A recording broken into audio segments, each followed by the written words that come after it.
Thomas Soto. L'innovation avec vous, Anissa Mbida, bonjour. Bonjour Thomas, bonjour à tous. Ce matin, vous nous présentez une solution radicale pour éliminer la pollution au CO2 dans les grandes villes. Replanter des forêts, mais comme il n'y a plus de place, on les plante à la verticale, ces forêts. Oui, des forêts verticales en centre-ville.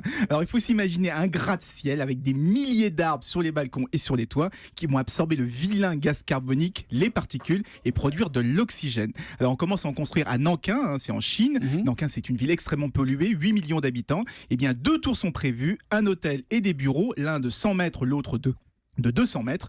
Et en tout, il y aura 1000 arbres, 2500 arbustes.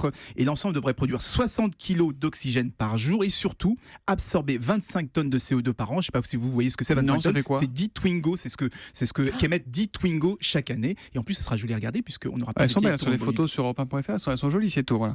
Les tours qui mangent des Twingo. Des milliers d'arbres, il n'y a pas un risque que les racines finissent par fissurer les murs quand même ? C'est pas simple de planter des arbres à la verticale sur les immeubles. Surtout dans le béton. Alors a priori non, parce que c'est pas un projet farfelu. C'est Stefano Boeri, c'est un architecte italien qui est derrière, et il a trouvé une technique pour régler tous les problèmes de racines, de poids et d'irrigation. D'ailleurs, il avait déjà construit une tour test, c'était il y a 5 ans à Milan. Elle est toujours debout aujourd'hui, donc a priori c'est rassurant. Ça marche.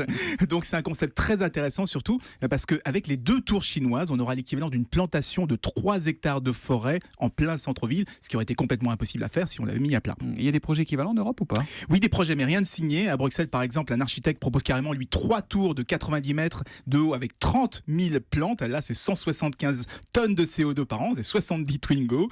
Et le projet n'est pas encore validé, alors que celui de Nankin devrait être terminé l'année prochaine. On va planquer vos Twingo, c'est la morale de l'innovation ce matin. Merci beaucoup, Anissa, à demain.